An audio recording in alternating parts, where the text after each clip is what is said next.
Setelah membahas mengenai konsentrasi larutan, kita akan latihan beberapa soal. Soal latihan yang pertama, untuk membuat larutan glukosa 0,04 molar, ini yang akan dibuat, berarti keadaan akhirnya, maka ke dalam 10 ml larutan glukosa 0,1 molar, ini awalnya, harus ditambahkan air sebanyak berapa? Nah, di sini ada prosedur penambahan air, berarti prosedur yang dimaksud adalah prosedur pengenceran. Menambahkan air itu berarti mengencerkan larutan. Nah, dalam pengenceran, jumlah mol zat terlarut itu tidak berubah. Kita ingat, molaritas itu adalah jumlah mol zat terlarut dalam tiap liter larutannya. Jadi kalau kita turunkan, jumlah mol itu adalah jumlah molar dikali volume. Nah, jumlah molnya ini sebelum dan sesudah pengenceran selalu sama. Berarti kita bisa menghitung dengan persamaan ini. Mula-mula larutan glukosa pekat kita konsentrasinya 0,1 molar. Volumenya 10 ml.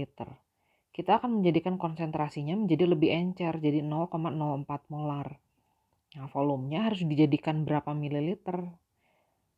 Setelah dihitung, ternyata volumenya itu harus dijadikan 25 mililiter. Nah, berarti air yang harus ditambahkan berapa? Volume airnya berarti selisih antara volume akhir dengan volume awal larutannya. Jadi kita perlu menambahkan 15 ml air. Yang kedua, diketahui terdapat 3 larutan nih, ada larutan natrium sulfat, natrium klorida, dan natrium fosfat. Masing-masing mengandung ion natrium dan masing-masing kita anggap terurai seluruhnya karena ion natrium itu selalu larut. Ingat lagi. Jadi seluruh garam-garam yang ada di sini dianggap terurai menjadi ion-ionnya. Nah, kalau kita ingat lagi tadi jumlah mol itu adalah jumlah molar dikali volume dari suatu larutan. Berarti kita bisa menghitung nih, oh natrium sulfatnya itu berarti 0,1 kali 100 milimol, jadi 10 milimol. Larutan natrium kloridanya juga berarti 0,25 kali 100 ml, jadi 25 milimol. Larutan natrium fosfatnya berarti 200 dikali 0,025 molar atau 5 milimol. Nah, baru kita hitung sekarang masing-masing berapa mol ion natriumnya. Dari larutan pertama, ini karena koefisiennya 2 kali lipat koefisien garamnya, berarti ion natriumnya 20 milimol. Dari larutan kedua, karena koefisien ion Na+ dan NaCl-nya sama, berarti kalau seluruhnya terurai, berarti ion natriumnya nanti akan terdapat 25 milimol. Untuk larutan yang ketiga, berarti ion natriumnya 15 milimol. Nah, kita ditanya berapa konsentrasi ion natrium. Atau kita bisa menuliskan dengan lambang seperti ini. Ingat, kurung siku itu artinya konsentrasi. Jumlah mol dibagi volume totalnya. Nah, total ion natriumnya itu ada 20 ditambah 25 ditambah 15 milimol. Jadi ada totalnya 60 milimol. Volume total larutannya 100 ml ditambah 100 ditambah 200. Jadi 400 ml. Jadi konsentrasi ion natrium dalam campuran ini adalah 3/20 molar satuannya. Milimol per mililiter kan sama aja dengan mol per liter ya. Itu sama aja dengan molar. Jadi jawabannya 0,15 molar. Oke, soal yang ketiga. Sebanyak 100 ml larutan HCl 0,2 molar dicampurkan dengan 150 ml larutan H2SO4 0,1 molar. Ke dalam campuran ditambahkan lagi air. Kita ditanya berapa konsentrasi ion H+ atau ion hidrogen yang ada di situ. Pertama, kita lihat dulu campuran ini terdiri dari HCl. Ini adalah asam kuat. Jumlahnya 100 ml 0,2 molar. Kemudian ada larutan H2SO4. Ini juga asam kuat. Jadi seluruhnya terurai menjadi ion-ionnya. Menjadi 2 ion hidrogen dan 1 ion sulfat. Larutannya 150 ml 0,1 molar. Nah, kalau kita hitung berarti jumlah mol HCl berapa nih? Ingat tadi jumlah mol itu adalah molaritas dikali volumenya. Jadi kalau kita hitung jumlah mol HCl itu adalah 0,2 dikali 100, 20 milimol. Jumlah mol H2SO4 itu adalah 0,1 kali 150, berarti 15 milimol. Nah, karena seluruhnya terurai menjadi ion H+, berarti kita langsung bisa hitung ion H+ dari asam pertama itu pasti sama juga 20 milimol karena seluruh HCl terurai jadi H+ dan Cl-. Nah, kalau ion H+ dari asam yang kedua, ini karena koefisiennya 2 kali lipat, jadi nanti jumlah ion H+-nya itu adalah 30 milimol. Sekarang kita akan mencari berapa konsentrasi ion H+-nya. Nah, total jumlah mol ion H+ di sini adalah 20 dan 30 milimol. Kita totalkan jadi 50 milimol. Volume total larutannya 100 ml ditambah 150 ml ditambah air lagi 250 ml. Jadi kita jumlahkan 250 tambah 100 tambah 150. Jadi 500 ml. Berarti konsentrasi ion H+-nya 0,1 molar. Kita lanjut nomor 4. Agar diperoleh larutan dengan konsentrasi ion H+ 0,01 molar, maka ke dalam 100 ml larutan H2SO4 0,1 molar harus ditambahkan air sebanyak berapa? Nah, kita punya larutan H2SO4 100 ml 0,1 molar mula-mulanya. Ingat, dia akan terurai menjadi ion H+ dan ion SO4. Nah, kita menginginkan konsentrasi ion H+ sebesar, saya ganti warnanya ya biar nggak bingung, ini keadaan akhirnya nih yang warna biru. Kita ingin konsentrasinya menjadi 0,01 molar. Nah, pada saat itu berarti konsentrasi H2SO4-nya harus berapa molar nih? Berarti konsentrasi H2SO4-nya kan setengah kalinya, soalnya koefisiennya 1/2 kali. Jadi H2SO4-nya itu pada saat yang dimaksud 0,005 molar. Nah, kita jadi udah dapat keadaan awal ini dan keadaan akhir. Kita ditanya berapa volumenya, harus dijadikan berapa. Berarti di sini juga prosedurnya pengenceran ya. M1V1 itu akan sama dengan M2V2. Tidak ada perubahan jumlah mol zat terlarut. Mula-mula asam sulfatnya 0,1 molar, volumenya 100 ml. Sekarang kita ingin asam sulfatnya jadi 0,005 molar. Nah, kita hitung volumenya harus jadi berapa. Ini kalau dihitung jadi volumenya adalah 10 per 0,005. Atau ini jadi, saya kalikan 1000 ya, 10.000 per 5 ml. Atau harus jadi 2000 ml. Mula-mula 100 ml nih volumenya. Kita akan menjadikannya 2000 ml, berarti volume air yang harus ditambahkannya 1900 ml. Nomor 5. Di sini kita ditanya berapa kemolalan larutan NaCl 10%.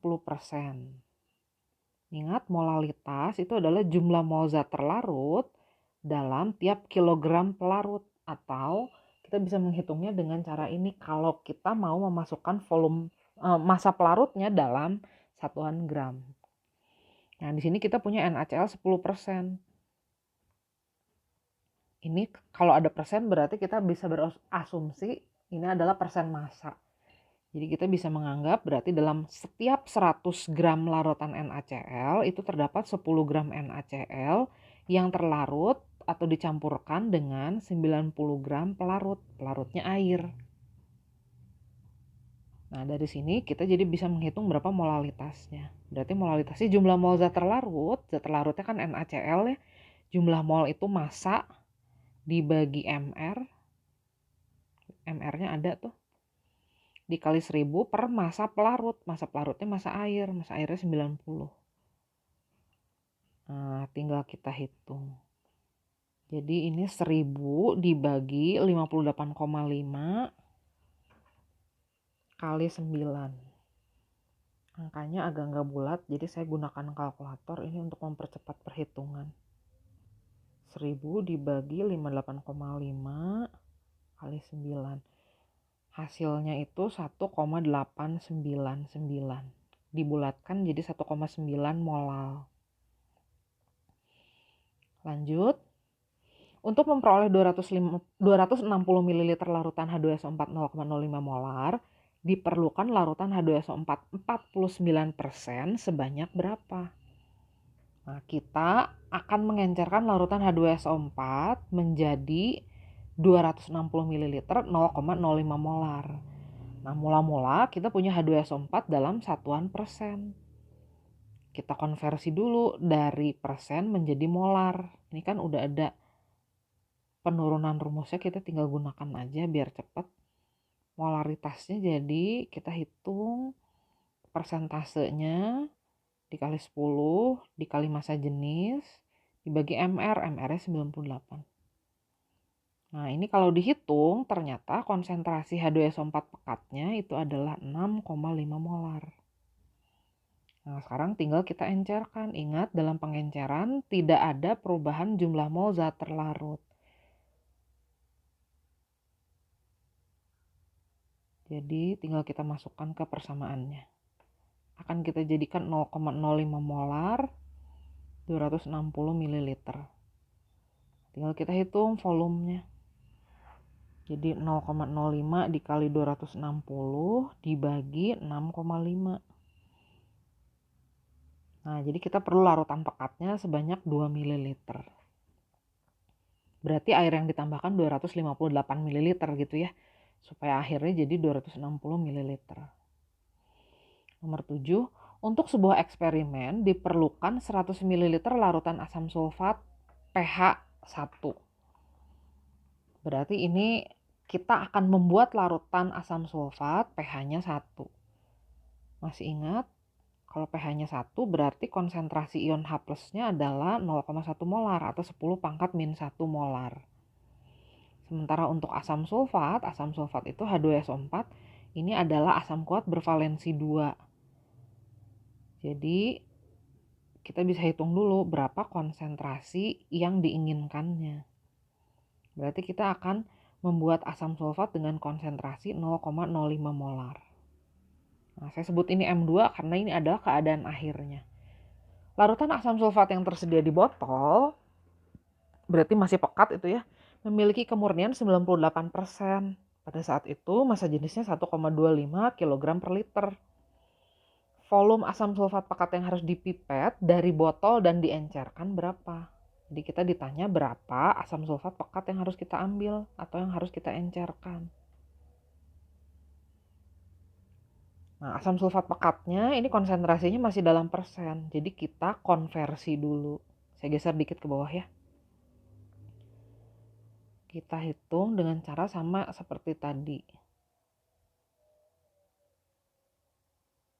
Persentasenya 98%. Massa jenisnya pada saat itu 1,25 kg per liter. Sama aja dengan 1,25 gram per mililiter. MR-nya 98.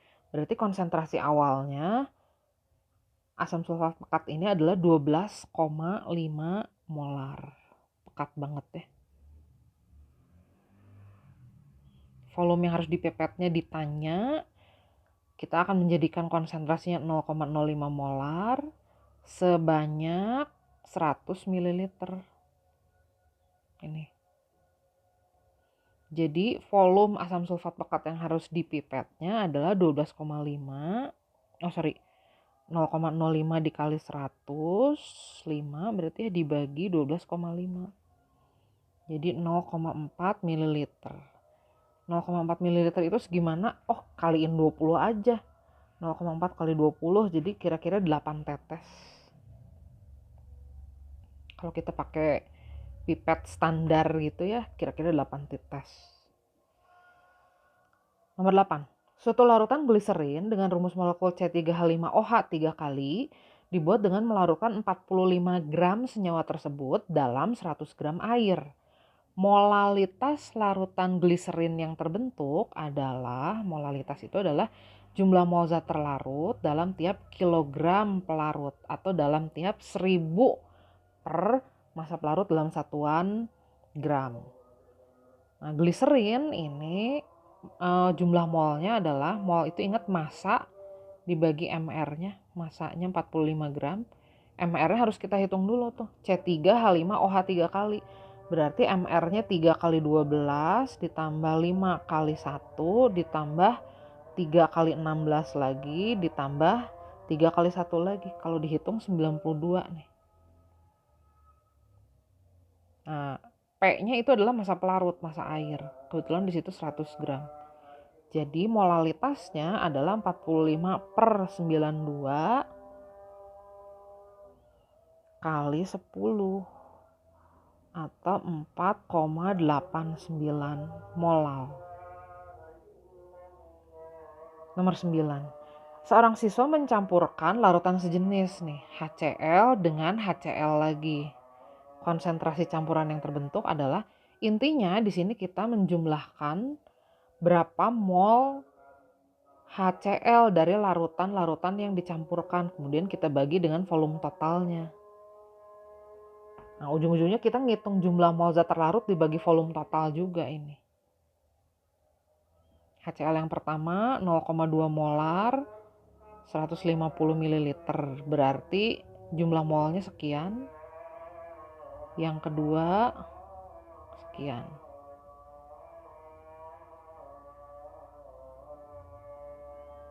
Jadi 30 ditambah 30 dibagi 250. Jadi 60 dibagi 250. 0,24 molar. Nomor 10, kita akan berhenti dulu di nomor 10 ya, nanti sisanya saya bagi ke video berikutnya biar nggak terlalu lama. Pada suatu saat, massa jenis larutan asam asetat 5,2 molar adalah 1,04 gram per mililiter. Konsentrasi asam asetat dinyatakan dalam persen berat adalah, berarti kita mau mengkonversi, ini kebalikan dari soal-soal sebelumnya. Kita akan mengkonversi dari molar jadi persen. Kalau tadi sebelum-sebelumnya kita mengkonversi dari persen jadi molar ya. Nah, kita tetap gunakan aja persamaan yang udah diturunkan ini. Massa jenisnya 1,04 MrCH3COOH asam asetat. Ini kalau dihitung ada tuh ya AR-AR-nya 12 tambah 3 kali 1 tambah 12 tambah 16 tambah 16 tambah 1. MR-nya 60. Jadi persentasenya 5,2 dikali 60 langsung saya kali silang dibagi 10,4. 5,2 dikali 60 dibagi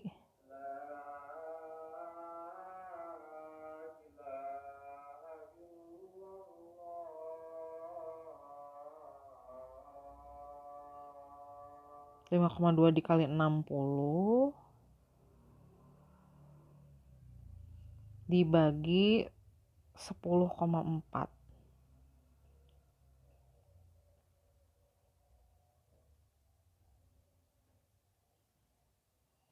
Jadi 30%. Oke. Nanti kita lanjutkan di video selanjutnya ya.